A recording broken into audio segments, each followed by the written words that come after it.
a lot of commercials you'll see these days, 90% of the commercial, you don't really know what it's about. And it's some great story, and then at the end, they flash the logo real quick. I think that those type of advertisements is much more effective when, you're reaching out to somebody on a level beyond just what you're trying to do, with ads and commercials and things like that. So why do people buy my music? I don't know, but I like to believe it's because that I've inspired them.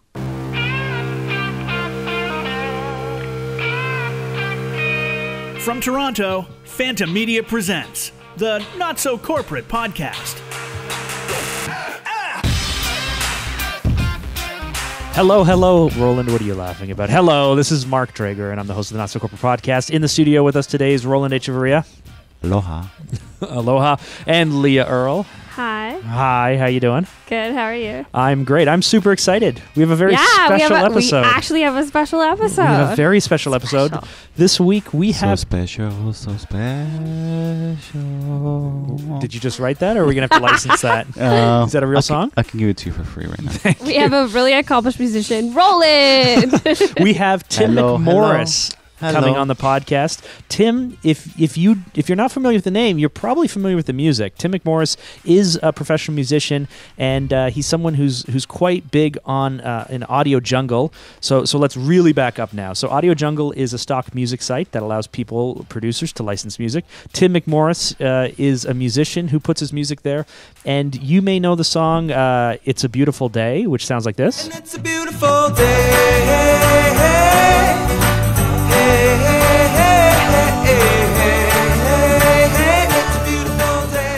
That was licensed by Subway restaurants and used in their campaign in Australia and New Zealand. Another song you might know is Fall in Love Again. Fall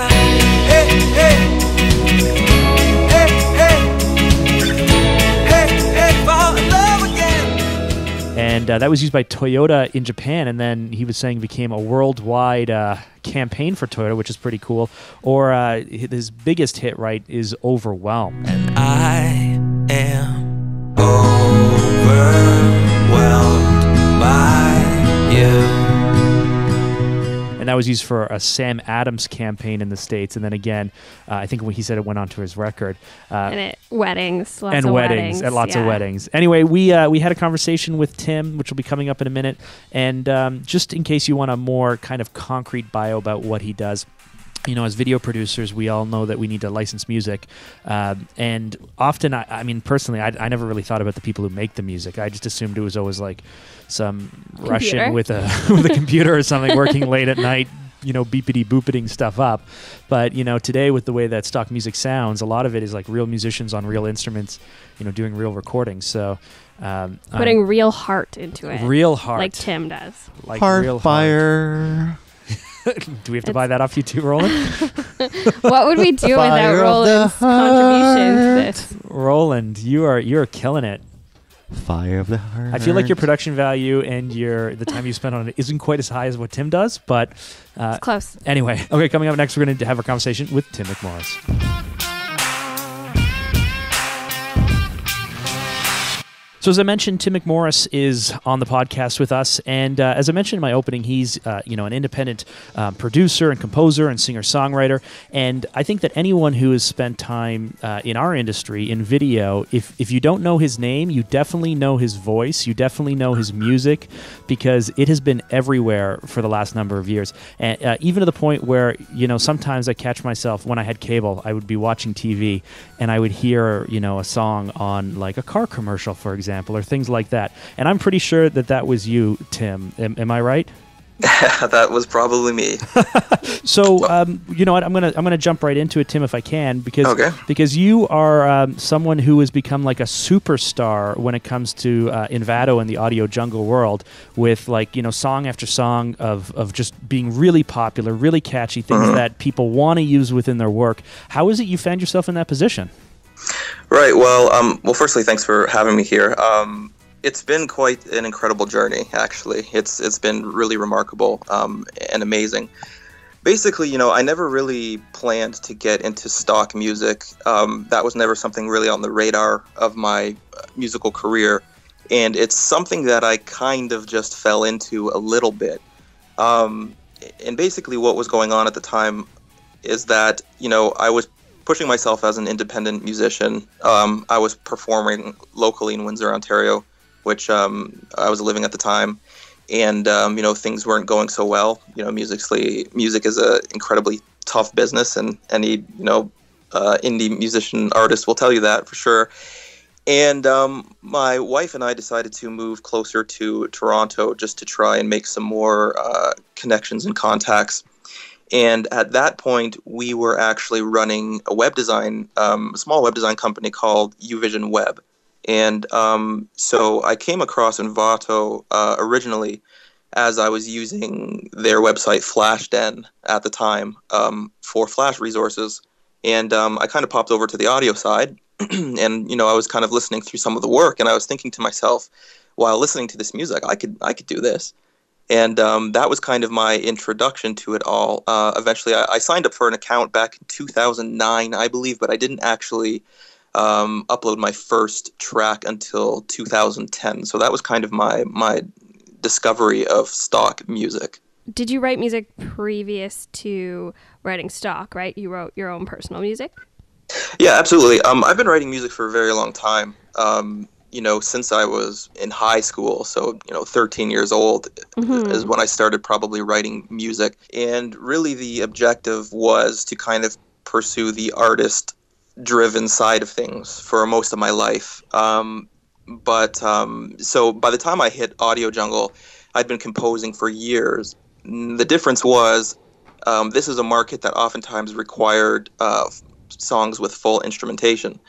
And so the challenge at that point became kind of figuring out where to source instruments I didn't play or learning to play instruments I hadn't previously known. And so it really became more about production than songwriting at that time. And so that's really where I had to start to do a lot of work. And so just on that, what is it that you think is the secret formula that's led to your success? Is it really the quality of the compositions? Is it the fact that you're able to sing lyrically in some and then instrumental in others?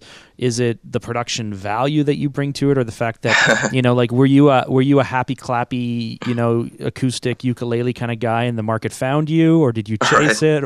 What led to kind of you being good at this? The secret. Okay. Well, I think the thing to realize is that there are so many components to, I think, what would make success. Some of them come artistically, some of them come from the business side of things. And really, I think about success is about being able to take different aspects of different areas and being able to do well in all of them. For me, first of all, I've always been, I think it's Steve Martin who said this, I'm not sure, but basically be so good that they can't forget you. Yeah, Steve Martin. Yeah. Right.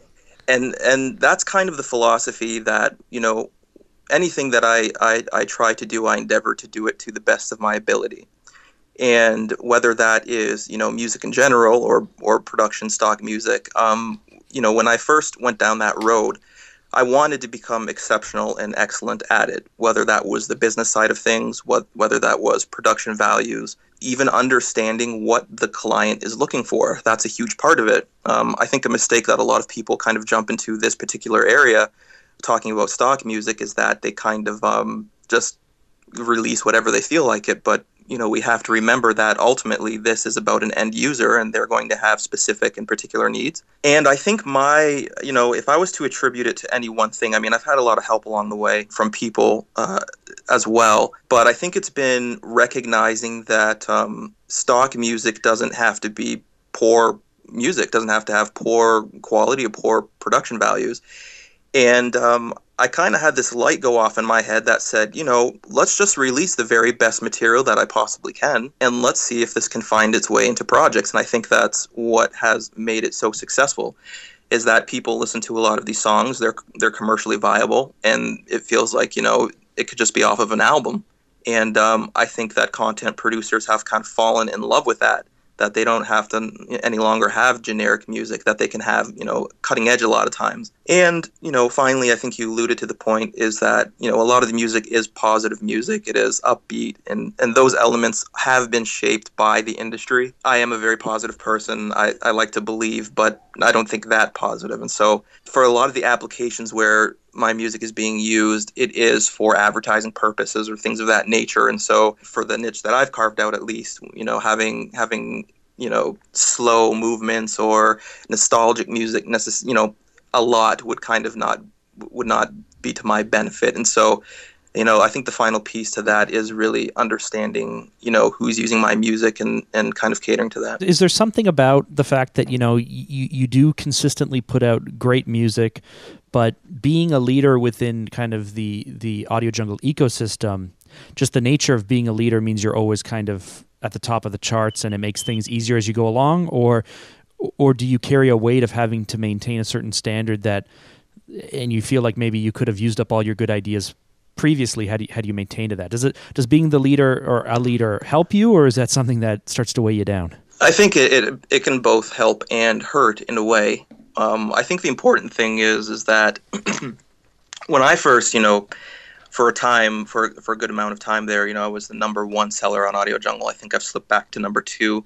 That's largely attributed to because we started King's Crown Productions and we're doing that ourselves, which isn't a bad thing at all.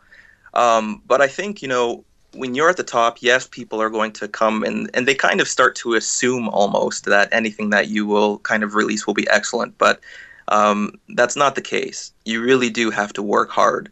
And I think many times it can mean working harder than sometimes the people beneath you. I think there's this, I've seen both sides of the coin. I've been at the very bottom just starting out, and I've been to the top, and I've got to experience, both sides of those things. And, when you're at the top, the pressure and the expectation can be quite high. Not only that, but then the type of clients that you're interacting with, it's a whole other dimension. Since the climb on Audio Jungle and branching out into our own thing, we've had the opportunity to work with some truly world-class clients, and so the pressure for those type of things are a whole other dimension compared to Audio Jungle.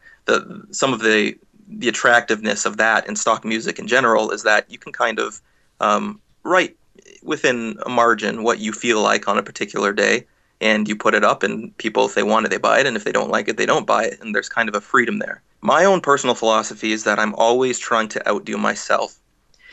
I try not to pay too much attention to competitors, if I could put it like that. I really don't see other composers and artists as competitors, but for the sake of this, I'll say that when I'm looking at competitors in that sense, I'm really just trying to look at myself and say, can I do better with this next track than I did last time?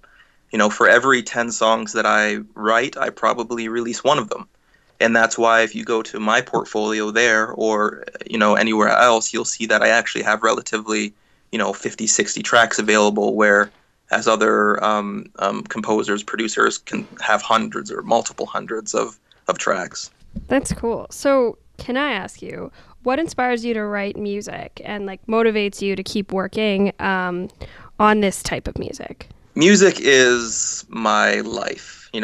I love music. I've fallen in love with music since I can't even remember actually when was my first actual thought of, I love music. It's been in my family, and I'd go as far as to say that it's in my blood. It's something that I feel like I was born to do. So, life itself inspires me. There's many things that inspire me to write. My family, my wife, my newborn baby girl, my faith, even as a Christian, inspires me to write. Things that I see going on in the world or injustices that I see sometimes that may translate into music. But specifically to stock music, what inspires me to write? It's kind of funny because part of the reason that I got into stock music, other than trying to find another avenue of income, was that I actually liked the idea of empowering smaller individuals or smaller businesses rather, and individuals, empowering them with great music for their projects. it hasn't always just been, like I said, I came from completely nobody. And so I understand what it feels like to struggle and to try and, make it in that sense. And so part of this journey has been about being able to offer music with high production values, but not completely, driving these businesses into bankruptcy to license your music. I've had the opportunity to leave licensing behind already. It's not something that I needed to continue to do or to continue to write for the stock industry necessarily, but part of the enjoyment has really come out of seeing, everyday YouTubers, use your music and things like that, because it's just so cool that they have access to, what I feel is, my best work that I'm putting out there. So that's, a huge part of that. I feel, what I really love about the music that you put together, and, thinking back, we've used your music maybe 3 years ago, 4. We've used it in the past for Christmas videos for a company, like with behind the scenes stuff. And I've literally had people ask me after we released something, they thought it was a top 40 song, or they wanted to know where the song was from, because they loved it and it was so great and catchy. And so I kind of think if I'm and I'm making an assumption here, if I'm you, I'm thinking that these songs come out from a moment in time and a place and an inspiration, and then it takes some time to produce it, and then it takes some time to put it out in the world, and then it takes some time for people to pick up and run with it.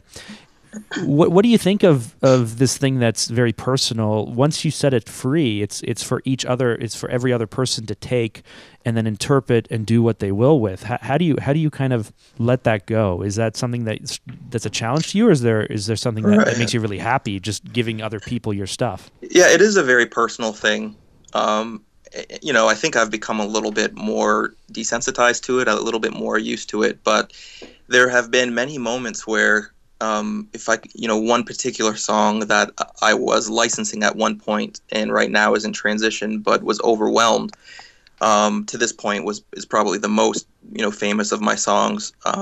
That song had only accumulated, I think, maybe 40 license sales when it was picked up by Samuel Adams in the United States.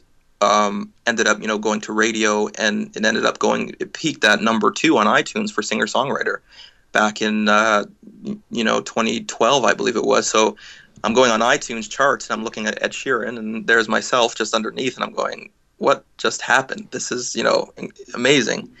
And at the same time, there's that vulnerability where it was a song that I originally just wrote about my wife and for my wife. It wasn't even something that I planned to license or sell, but she just encouraged me and, said, I think you should put this out there. But it was an amazing thing to watch, because now you had everyone else taking their own love stories and kind of using the song as the background for that. And, it was crazy. Out of that, we've literally received thousands and thousands of invitations to play at weddings. And, it's been an honor. So there is that element of being able to part with a song. In that instance, even though everybody is still using it for that, I always tell, my wife Kylie, it's always your song first, right? And what song is that? Overwhelmed. Overwhelmed. Yeah. Oh. Yeah. You And knew so, exactly what it was. I did, yeah. So Yeah. so not to geek out with you a bit, but the song that we used was "Close My Eyes." Okay. And you know your song, right? Yeah. Okay. And it's just like such a perfect song for. Well, he said, okay, like I'm not quite sure what song that is. Oh, yeah. No, But I'm like sure. you wrote it, like you should know what it is. But it's just anyway. Sorry for interrupting, but I totally get what you're saying about having these things that you're putting together that other people are jumping on and then making their own moments from. Yeah. Okay, but is that any different in this industry, having your songs so commonly used for sort of marketing or like video projects like we do? Is that any different than like Christina Aguilera writing a song and it getting used for tons of stuff? To me, I think it is. I mean, you can ask Tim. I don't know. What do you think, Tim? I think it is only because maybe I'm romanticizing who you are a bit, Tim. But he's this independent guy who did great stuff, who made something of himself, and people are gravitating towards it and like what he's doing. And with Christina Aguilera, that was a bad example. I regret it. Well, So what about like Bob Dylan? Like, is it any different than Bob Dylan's music being used? Right. I mean, I think the important part is a little bit of my story, which is that I have this balance of balancing the artist and the producer. And, I've had the opportunity. There's been a lot of, major label interest in signing me as an artist that I've turned down. And people kind of scratch their heads and go, why would you do that? And it's because we're kind of on the new frontier of what independent artists are able to do. We founded our own company, like I said, King's Crown Productions. And so using this example, Christina Aguilera or Bob Dylan or whoever, I think the difference comes for me is that even Bob Dylan or whoever, there's a lot of major label interest involved. And I'm not trying to say that that's necessarily a bad thing. But I don't know, there's just something more personal and romantic in a way, I feel, about what I'm doing, in the sense of a lot of these songs are still really close to me. They all mean something. I'm never usually writing for the purpose of just commercializing it, or even though I'm writing production music, if you really listen to a lot of what's being said, a lot of it are issues that are still close to my heart. Even a lot of the uppity, happy, clappy, jumping around kind of music, if you actually listen to what is being said, there are some important things in there. And I think that is, I don't know if it's consciously or subliminally, but I think that has been actually one of the other reasons for success, that the lyric content is actually resonating with people around the world. Because it's so genuine. I'm not trying to, downplay or dog any other artists, but there are a lot of songs that are written very specifically and particularly to capitalize on an audience. And so I guess my point is that simply that these songs are still being created from a personal perspective, and I'm still trying to say something. I'm trying to say something, and I'm also trying to get my music used in the stock marketplace. I guess without a label, you don't have anyone to please like that. Who you're trying to please would be people, and like have people be engaged in it, or people that would buy your music on Audio Jungle, right? Yeah, I think there's something, people love authenticity. People like genuineness. And, I think there's this kind of misconception out there that you're somehow trading off a part of your soul to write stock music. That's kind of this thing out there where, especially in the beginning, people would write and say, "Oh man, you're selling out. I can't believe you're writing stock music." And I'm saying, "What are you talking about? I get to finally feed my family and be proud of what I, do. I can make money, and I can actually get some equipment to make my music better." So that whole argument went out the window a long time ago. I really don't care what people think in that arena when, they're saying, you shouldn't. You get these really artsy people sometimes writing in every now and then and say, "No, you should just be releasing albums and giving them away for free." And I say, well, you can go do that. And so is the kind of the ride you rode on Audio Jungle, was that something that put you in a position where you could make a living? Or we talk to YouTubers who go, "You're not making as much money. We're not making as much money as everyone thinks we're making," or things Right. like that. Were you able to put yourself in a position where it was viable for you?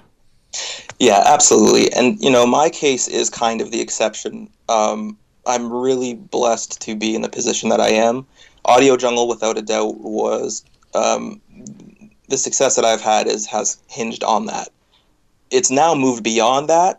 Audio Jungle could probably disappear and I would be fine. But the exposure more than anything from Audio Jungle is what has helped propel myself and my business to where it is today. That absolutely 100% was the breaking point. I mean, it basically enabled me to have real dialogue with content producers and music supervisors and companies all around the world who I never would have been able to get my foot in the door. And I don't think that's just exclusive to Audio Jungle. I think there's many other stock, places out there that will do the same thing. But, it really is kind of a game of perseverance, I would say. And anybody involved in any of these type of, markets or marketplaces, they'd tell you the same thing. I don't know, maybe this is a personal thing. We're talking about selling out and all that stuff. I used to play music, and that kind of, when you're growing up and you listen to your bands, you always say, "Oh, this guy's selling out. I got to move on to the next guy." Was it at one point where you started making music for Audio Jungle? Was it more like you said, "I need to feed my family"? But at one point, did it turn into a satisfaction moment? Was there something specific, a pivotal moment where, like, you know what, this is more than just putting food on the table. I'm actually satisfied by doing this? there have been a few moments really that I can particularly pick out in time. Of course, as you say, earning a check from it was the first really moment where I went, wow, all of this investment may actually pay off. Can I ask you, was your first check something like 62 cents or something, or was it pretty decent right away? No, honestly, I think I don't remember exactly, but I think it was a few $100s at least. Oh, money. Yeah, it was money. Nice. Okay. Yeah, no, and so it starts there, but the second the second memorable thing for me was when I first started to see my music actually, in a commercial, or even somebody use it on YouTube. I'm thinking, wow, someone's actually paying money to use my music and they like it. And not only that, not just the money aspect, but seeing the effect that it had on people. I'll read the comments too. I'll check out what do people think. And that's a whole kind of second level of things where you're looking at that and you're looking at the change it's had.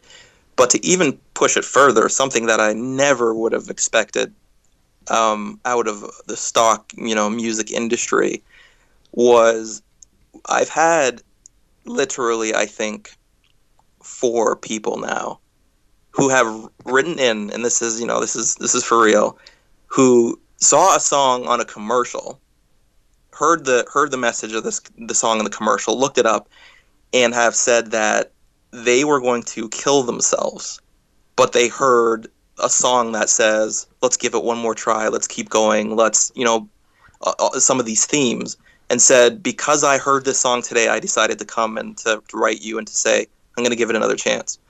That has been the most rewarding thing I think I could ever imagine.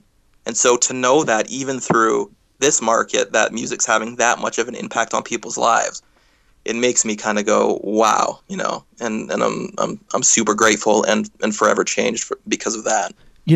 So the reaction I have to that is it's stunning because it just proves what you're doing is resonating and hitting. But at the same time, my second reaction is, I suppose, why it doesn't exist for more artists. Why are you're remarkable, you're unique, but more people should be doing this. Do you know what I'm saying? Like yeah. It's stunning to me that not only does it happen because I know you do good stuff, but I don't know. I don't know what to say. No, there's lots of artists out there. There's many artists who are better than I am, and it's not. Don't say that. That's not true. No, it's about enjoying the success while also creating like not feeling like a sellout by making music for Audio Jungle, but being really genuine about it, and like making music the way you would any other way, like making music for you, but it also selling. Like that's pretty cool. Right, and it's about perspective too. I think, like I said, I think the difference is to what you're saying, Mark, is that with a lot of music, when you really kind of dig through it, everyone's fighting their own kind of struggle. I've made a lot of my music as much as I can not really be about my own struggles, but simply been about encouraging people in theirs. I think that's the difference, and I think there maybe aren't as many people doing that out there as there seem like there would be.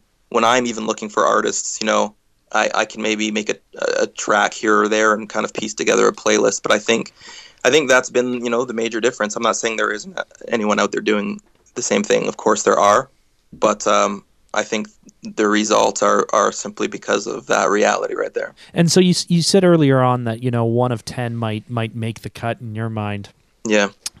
What do you kind of just base your feeling based off of intuition? Do you have do you create stuff and you go, what, this is out of my style, so even though I like it a lot, I don't think there's any play for it, or do you just kind of get a buzzing and you go, yes, this is definitely something because there's a certain excitement level or what have you? Why do certain songs make the cut and other ones just aren't good enough in your mind? Sometimes the song is just right and sometimes it isn't. And, I've learned now, I've been doing it long enough where I feel it. I know that's not very scientific, but that's just the reality. Sometimes I'm writing a song and I feel it and I know this is right. Other times it's just because, you're trying to record and you're trying to get a certain sound, and it's just not working. And it goes into I have a work in progress folder with over 400 tracks that are just kind of, pieces that I've begun, or from just started to almost completely done. But, for whatever reason, I just can't get them done, or they're not right, or the time isn't right. And so I also challenge myself to move between genres and styles a lot. In this instance, you're producing a classical piece one day, and then you're doing something hip hop, or you're doing some rock song, or so. It can be quite challenging in that aspect, and I like to do that. I like to jump around and to challenge myself. And so the way that I work is usually I start with an idea of something I'm feeling. I try not to allow my mind to focus on its end use too much. Because in the beginning, what I would do was I'd write a song, and then I'd say, okay, is this going on my album, or is this going to a music marketplace somewhere? Or am I going to license it, or whatever?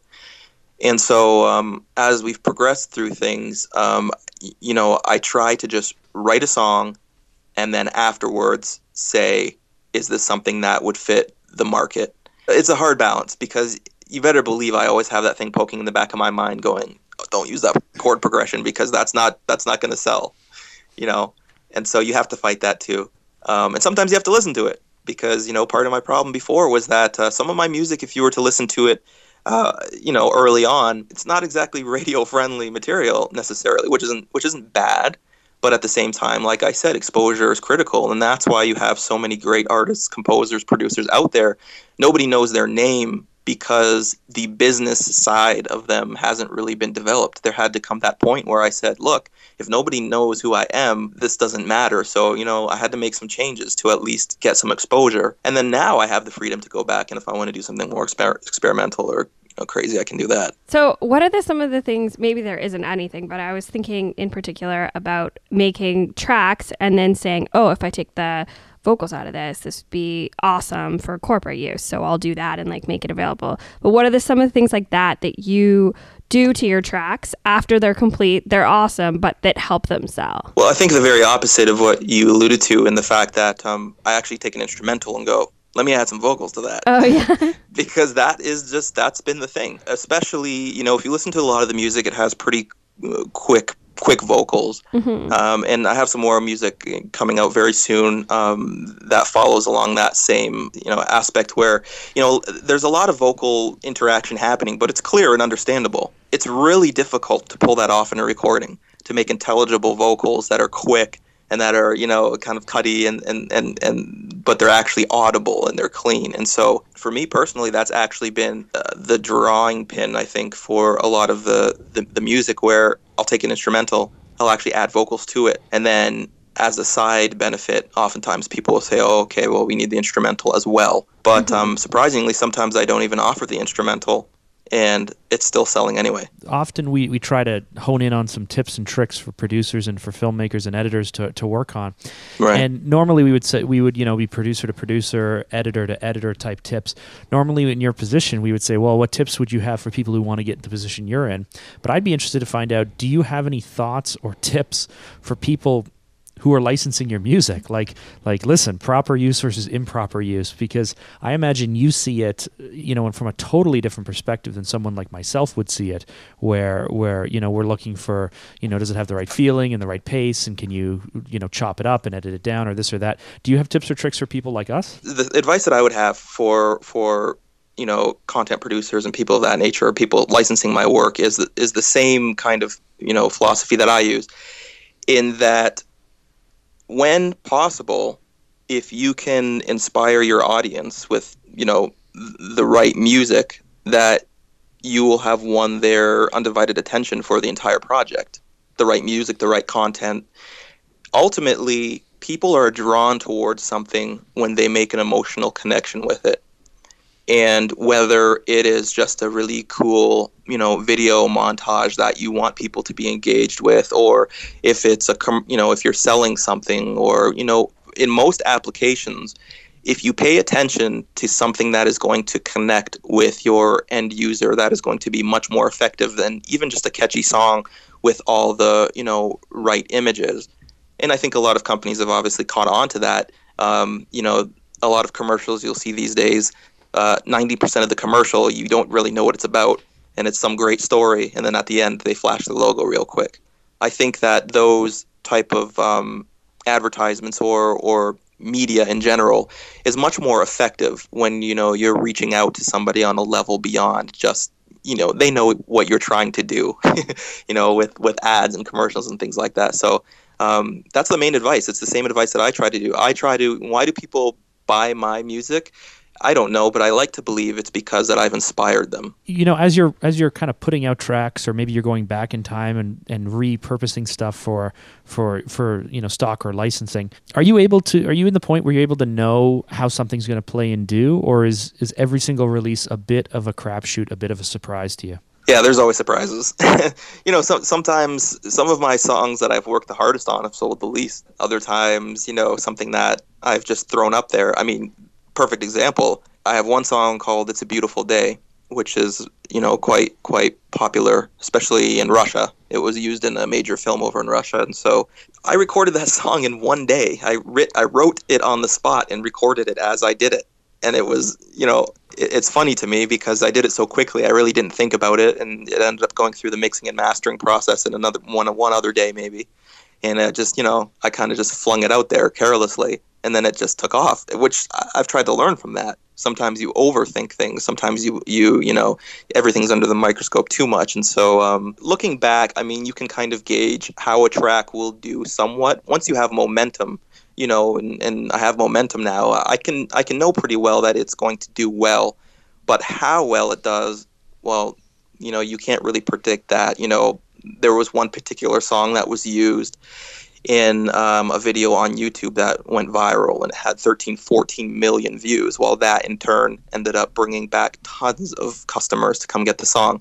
I couldn't have predicted that. And that's actually, one of the big successes because of that happening. And so there are things that you can bank on, and then there's always the element of unknown. I honestly believe that there's a fairly standard process or path that successful people take where, they're working really hard, they see some success, they grow, and then some people, can't maintain it, they can't hold on to it, they get scared or they just grasp on to what worked before, but they don't change enough to see what will work in the future. Mm-hmm. Do you think about that, and do you kind of actively work against that? Do you have a plan? Do you have the plan to not stay on top, but just stay relevant, stay current, ensure that you don't hit the day where you're like, what, I've done it, I'm done, I'm ready for something else, but constantly change and constantly tweak. Do you think about that?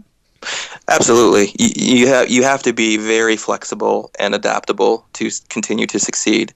It all starts with being, first of all, people who succeed, they believe in themselves, and that's where it all starts. You have to believe in yourself when the times are tough. And, looking back, there was a lot of moments that if I didn't really, actually believe in what I was doing, I would have quit. And so, that's really step one. You have to believe you can do it. But step two, once you have some momentum, you better believe you have to adapt and change, or else you're going to be out the door quickly. That happened with me in streaming, not talking about, stock stuff right now, but just consumer platforms. The whole thing, and this debate's still raging today, where you have artists on iTunes and Spotify and streaming versus buying songs. And I fought it myself because streaming rates were so low, and I'm thinking, I don't want to put my music on streaming platforms because now I'm basically, here we go again. But then, in fact, moving all of my music to streaming platforms and saying, you know what, I'm just going to change with the times. That's how people are listening to their music. I'm going to get music and let them have it that way. Well, it actually ended up being a benefit now. And so you do absolutely have to watch, the industry, the trends. You don't always have to follow along, but you have to be conscious of them. This industry, like any other industry, is like a chess game. You have to think a few moves ahead, or else you're going to be checkmated. Is there something that terrifies you? Is there something that... I We're think getting people are deep. No, it's not. I'm not trying to get deep. It's just. I really feel like a lot of people are motivated by fear at times, and I'm just curious if I have someone, that I can connect with on the podcast who has seen success that I haven't seen, in a different way. I want to learn from them. Is there something that keeps you up at night or worries you that or drives you, or are you really just an optimistic person?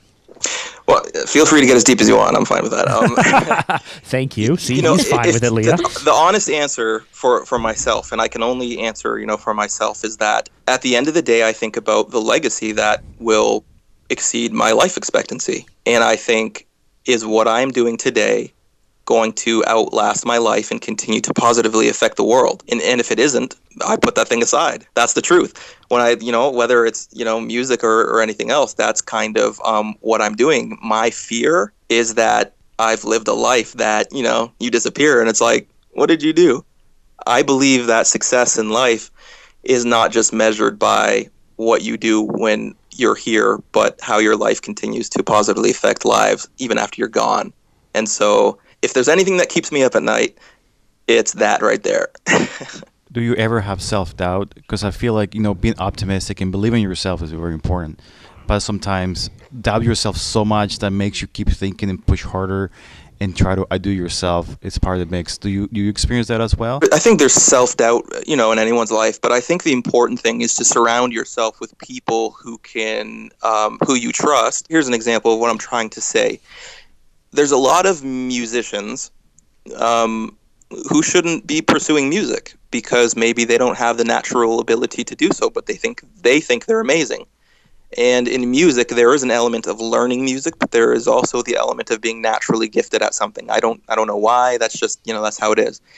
And sometimes, if in my own life, if I really didn't have what it takes, not saying that I'm like some amazing musician and, but if I really worked at this thing and I was really bad, I would hope that I could have someone trusted in my life that said, you know what, Tim, you really need to change focus in your life because this is a dead end, And so in that sense, I think it's important to, I don't know if I'd say self-doubt, but that there's a system of checks and balances in your life to make sure that the investment is worth it.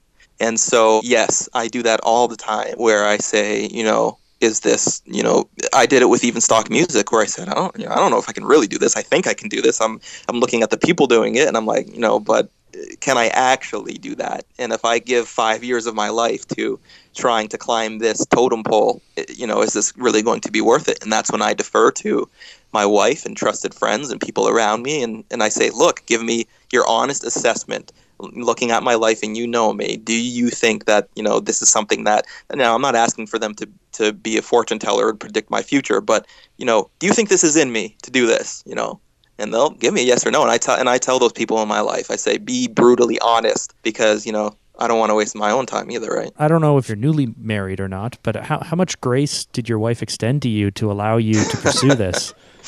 Oh, man. Well, I've been married for, it'll be 9 years this August. Okay, congratulations. And so, thanks. And we've been together for 14 years. I could not articulate to you in this time how many examples of her believing in me and allowing me to do crazy things have happened. She has, literally, I can attribute my success to my wife as well, because it would have never happened without her, financially, relationally, and in the music industry as well. It's gotten cheaper, and that's why you're seeing a lot more competition because you have a lot, younger people can afford all this kind of stuff. But even when I was beginning out, it was like so difficult to get the equipment to even sound on any professional level. And so that took, we went down a serious road of debt. She definitely had to look at herself and say, do I believe in him? Some of the things that we had to do and some of the sacrifices that we had to make were extreme, but they paid off. And so absolutely, yes, there were many, many sacrifices that we made and many times that she allowed me to pursue what oftentimes seemed like a crazy dream. By the way, Tim, you're fantastic. Do you do a lot of press? Or because No, I actually don't. I wanted to track you down like 7 months ago, and Leah was like, okay, how do I find this guy? I don't do a lot of interviews, actually, but I love the fact that you guys are Canadian, and so that was the number one thing for me. Awesome. So I have a question for you. So you mentioned in terms of your career path that, a musician, passionate about music, found your place kind of on Audio Jungle, doing your own stuff. brands are approaching you and saying, listen, we love this track, but please modify it, or can you give us something custom with this, and you work with them one-on-one to do kind of custom compositions? Yeah, kind of like that. We have a small team of people now who are working with us, not composers or producers, but who are helping run the company. And so many times if a company contacts us, they'll be speaking with a few other people before myself, and that's just gauging whether it's something we want to pursue or not. But just to give you a recent example of kind of what you're mentioning, a really, really cool story, I'll try to make it quick. There was a video online that used, licensed one of my tracks, and a creative director for a company in Japan, which was a very large company, ended up seeing this YouTube video and fell in love with the song. So via a third party, they reached out to us and said, we have a client who absolutely loves this song, and we want to talk to you about making a similar track to this, for example. And, so we said, okay, and we went through the motions, and long story short, we found out that this was Toyota Japan. And so we ended up being, in contact through this third party with Toyota Japan, and eventually they ended up hiring us to do a song called Feel Alive Again for their 2015 The World Is One campaign, which was a national campaign across all of Japan, which then they later took to release on a worldwide scale. That happens more often now that things have been rolling ahead for a while, and so how heady is this type of thing, or is it like, how do you keep your stuff together when the pieces fall into place and you realize? Do you feel legit, or do you feel like it's like, oh crap, at any moment they're gonna see that we're like this little team of people, we haven't been doing it for 20 years, or like how do you maintain your composure in those types of situations? Yeah, no, I've seen some cool things, and I've got to meet some cool people, but I still feel like the guy in his basement 10 years ago. That's just how it I don't know if it ever changes, and I think that's important in a way. There's humility is a really important thing, and I think there are 1,000 other people who could be kind of doing what you're doing at any moment. And so, I just try to be grateful for these opportunities as they come. And I'm okay with them discovering that. Because I say, don't judge me by, even though I do have, a good amount of equipment or my space or whatever, but judge the product. If you like the music and you love the way it sounds, that's all that matters at the end of the day. It doesn't matter where I live, what I drive, what I wear, and all these other things. None of that matters. And so I try to let my guard down a little bit more and just try and be open with people. And, I'm not trying to give the perception that King's Crown Productions is, 500, employees strong. And no, I'll say, I'll be upfront with them too and say we have a handful of employees, but at the same time, a lot of the feedback from companies we worked with is that the level of professionalism has really exceeded their expectations, not only on a compositional production side, but a legal side as well. We have a very solid legal structure. We manage all of our own contracts and things of that sort. The feedback in general has been excellent in that nature, in that regard. Your tip you would give any creative, like not necessarily maybe musician, maybe video, maybe artist, maybe graphic designer, what would the tip be that you would give to the creative person who is either just starting or having a tough day? Well, just starting, basically, the internet, if you didn't know already, is your gold mine of resources. There's just such a wealth of information at how to excel at your craft and resources available that will help you in a practical way online. Just even doing some basic searching in your field will go a long way. A lot of the success, the final product is a sum of a lot of hours spent reading and studying before actually playing around with knobs and buttons and instruments. And so whether that's a composer or working in video production or any other creative realm in that sense, you have to understand your own art, if I can say it like that, or your own business and what you're doing. And so research and knowledge and information is an indisposable tool. And, to those having a bad day, everybody has a bad day. I've had bad weeks and sometimes bad months. And I think at that point, whether it's because you need inspiration, I think that's the big one. I think a lot of content, any creatives, it's always about inspiration, because I think anybody writes the best or creates the best when they're directly inspired.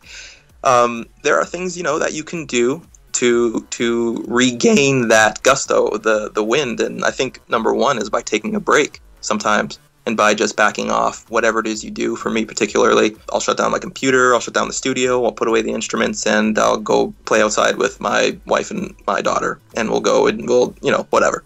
And obviously that's important. And, other things like that. Or sometimes when you're itching to want to be in that creative mode, but you're just not feeling it, don't do it. Go find something else to do that will occupy your time and your mind, and, it'll come back.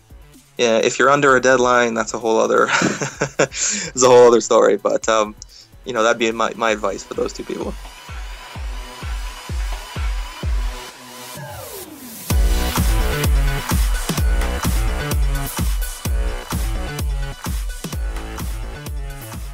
So that was our conversation with Tim McMorris. If you'd like to know more about Tim, please check him out. King's Crown Productions is the name of his production company. You can check him out on Twitter at Tim McMorris, his website, timmcmorris.com, or if you just pretty much Google his name, Tim McMorris, we've said it a few times now, and the word Audio Jungle, you'll certainly be able to find him. I'm so glad we were able to have him on, because when we started the podcast back in April and we sat down to figure out the types of topics we would like to cover, he was like one of the first people on my list. I thought, I want to talk to this guy because we've used his music for years. I know that he's really big in Audio Jungle, and he's just such a great success story and seemed like a cool guy. And as you can see, we got Leah right on it right away to get him booked, and it only took 7 months. I was on mat leave for a bit. There's a lot going on in those 7 months. Yeah, but he's a busy guy. He doesn't take really a lot busy. of interviews. So he has a new baby. So listen, Tim, if you're still listening this deep into the podcast, thank you again. It was super great to connect with you. We love what you're doing. And that's the podcast for this week. So thank you so much for listening, Leah. Thanks for joining us. Yes, and if you guys have questions for us, if you have questions for us. If anyone out there if anyone, so no, you've hit the point in your producing career where you're like, oh gosh, coming up with these questions is hard. Let's just crowdsource questions. No, if you have a topic or a question you'd like us to answer, please send it to us and we will get right on it faster. You can reach us Twitter at PHANTA Media, or you can email us directly if you'd like to email the show rather than the company. It's feedback at notsocorporatepodcast.com. Anyway, Leah, again, thanks for joining us. Thank you. And Roland Echevarria, thank you as always. Roland, I don't want to have in your voice. Anyway, thanks a lot for listening. We'll see you next week.